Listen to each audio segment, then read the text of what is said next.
para saber cuál es la situación del empleo en nuestro país en plena pandemia. Flor, ¿cómo estamos? Buen día, Silvi. Sí, un tema muy importante que está pasando con el empleo y tenemos algunos datos para compartir que salieron del Ministerio de Trabajo.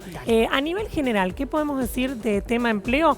Por un lado, sigue cayendo, lo cual es la mala noticia que te traigo, sigue cayendo el empleo, pero te traigo una buena, entre comillas, que se desacelera esa caída. ¿Qué quiere decir? Que venía cayendo muy fuerte y esa caída se desaceleró.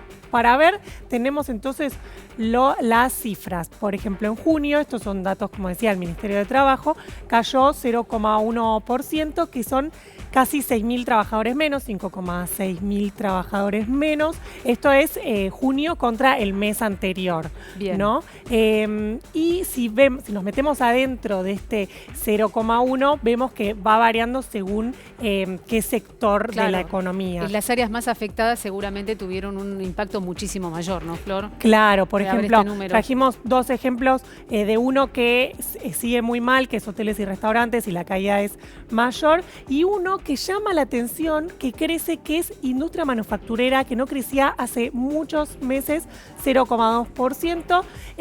Y como te decía, el problema del empleo no es nuevo. Estas caídas mensuales de todos los meses llevan 26 meses consecutivos. Es decir, que la pandemia lo que hizo fue agravar una situación que ya era crítica. Claro, o sea, la caída venía desde hace más de 2 años y, bueno, y también para agregar hay 8% de trabajadores suspendidos. En el siguiente te voy a mostrar un gráfico para que se vea cuando te hablo de que se desacelera la caída, que significa que vemos marzo y abril, los meses más difíciles por el tema de la cuarentena tan estricta debido a que ahí comenzaba la pandemia. Son las dos primeras franjas, ¿no? Las dos primeras torres, Flor. Claro, así es. Sí, marzo y abril vemos entonces la caída más fuerte. Mira, abril llegó al 1,7%, ya después mayo sigue cayendo, pero se desacelera y bueno, hacia junio. Ahora hablamos de empleo, hablamos de caída, y ¿hay alguna medida que se esté tomando para que mejore esta situación? Sobre todo para aquellos sectores, porque intuimos que esto tiene que ver también con la reapertura, ¿no? De a poco que están teniendo distintos sectores comerciales, pero el empresario, el comerciante dice, si yo tomo empleados, ¿cómo hago para subsistir? Por eso, esto de la medida, ¿de qué se trata? Claro, así es. Sí, y por eso tenemos que hablar de algo muy importante, que es este programa ATP. Lo venimos hablando porque ya va por el ATP 5, así que ya casi todos conocen de este programa de asistencia al trabajo y la producción, mediante el cual el Estado asiste a las empresas. Tiene una novedad en este caso y salió la reglamentación, faltaba la letra chica, de en qué consiste este ATP. Una empresa se inscribe. Sí. Si le cayó la facturación, va a poder acceder a un crédito a muy baja tasa del 15%, comparado con las tasas de los bancos, es una tasa muy baja para poder pagar salarios. Bien. Ahora, si esa empresa contrata trabajadores o incluso mantiene sus trabajadores de acá a un año, cuando tenga que devolver el crédito, va a tener que devolver menos.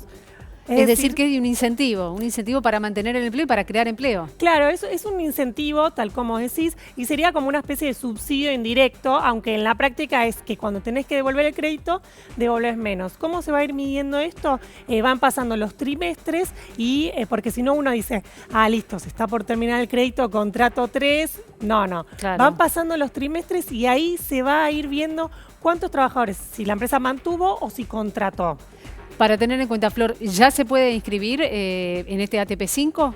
Sí, las inscripciones ya cerraron, fueron todo lo que fue la semana pasada. El ATP 5 se paga ahora y es para los salarios de agosto.